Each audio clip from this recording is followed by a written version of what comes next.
Hello everyone. चलो वापस market analysis करते हैं, वीकली बेसिस पे देखते हैं और हम लोग ये देखेंगे कि अगले वीक में मार्केट कैसे रहेगा। जैसे कि हम लोगों ने देखा है कि करंट वीक में निफ्टी लगभग 300 पॉइंट के रेंज में रहा है और बैंक निफ्टी लगभग 850 पॉइंट के रेंज में रहा है। उसके पहले वाला वीक बहुत वोलेटाइल था और बहुत बेरिश था। तो देखते हैं ग्लोबल मार्केट जो बंद हुए थे फ्राइडे को वो थोड़े बेरिश बंद हुआ है, तो हमारे लिए इंपॉर्टेंट लेवल्स क्या रहेंगे। तो वीकली से स्टार्ट करते हैं। अगर हम लोग अभी निफ्टी का वीकली एनालिसिस करें तो ये जो बेरिश कैंडल था उसके अंदर एक अभी इनसाइड कैंडल बना है।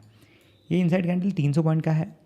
अगर हमें कोई बेरिश मूव मिलता है, ये लो के नीचे ब्रेक होता है, तो मोमेंटम निफ्टी में आ सकता है और ज़्यादा। बेरिशनेस दिख तो रहा है बिल्कुल, अभी तक पुल बैक के कोई साइंस नहीं दिख रहे यहाँ पे, क्योंकि अगर हम लोग डेली टाइम फ्रेम पे जाए तो हमें यहाँ पे दिखेगा कि 200 डेज मूविंग एवरेज, ये ब्लू लाइन जो है वो होल्ड कर रहा है प्राइस को लेके या इंडेक्स को लेके। यहाँ पे एक काइंड ऑफ क्लोजिंग सिमिलर आ रहा है पिछले 3-4 दिनों से, तो शायद कुछ वोलेटिलिटी और आ सकती है मार्केट में, एक मोमेंटम मिल सकता है हमें।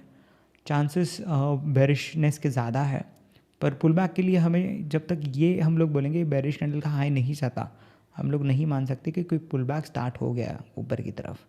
तो अपसाइड के लिए हमारी इंपॉर्टेंट लेवल होगी 24,050 और डाउन साइड के लिए बेरिशनेस के लिए होगा 23,550।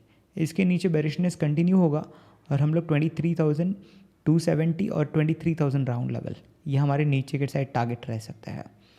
सिमिलरली बैंकिंग में देखते हैं, अगर आप वीकली पे देखो तो ये बेरिश 3,000 पॉइंट का मूव था। इसके बाद अभी एक इनसाइड कैंडल बना है, ये 850 पॉइंट का लगभग। सिमिलर केस में जब इसका लो अगर जाता है बेरिशनेस की तरफ, तो 50,650 के बाद हमें नेक्स्ट लेवल मिल सकता है ये 49,950। तो लगभग इसमें भी एक छोटा मोमेंटम नीचे के साइड और आ सकता है। तो ये करंट वीक बहुत इंपॉर्टेंट होगा और ये वीक में इंपॉर्टेंट चीज़ें ये भी देखने लायक होगी। इसमें भी 200 डेज़ अभी तक टच नहीं हुआ, जैसे निफ्टी में टच हो रहा था, तो यहाँ पे भी वोलेटिलिटी आ सकती है। अभी तक ये जो कैंडल का हाई है इसके ऊपर हमें क्लोजिंग नहीं मिला है। अगला वीक इंपॉर्टेंट क्यों है? क्योंकि हमें मिलने वाला है मंथली क्लोज। अगर आप मंथली कैंडल्स को देखें तो बैंक निफ्टी में बहुत सिमिलर क्लोज हमें लगभग पिछले, अभी हम लोग देखेंगे तो 6 महीने से यहीं पर मिल रहा है। यहाँ पे एक बार वोलेटिलिटी थी जून में, वो बिकॉज ऑफ हम लोग बोलेंगे इलेक्शन रिजल्ट्स की वजह से ये डाउन मूव आया था, पर लगभग बहुत वोलेटिलिटी कॉन्ट्रैक्ट हो चुकी है। तो यहाँ पे एक बड़ा मोमेंटम हम लोग अगले महीने में बैंक निफ्टी में एक्सपेक्ट कर सकते हैं। निफ्टी में बात करेंगे तो ये थर्ड मंथ है जहाँ पे क्लोजिंग अभी फ़िलहाल के लिए रेड दिख रही है, पर अगर क्या ये अगर ऊपर जाके इसको डोजी बनाता है, ये देखना इंटरेस्टिंग रहेगा।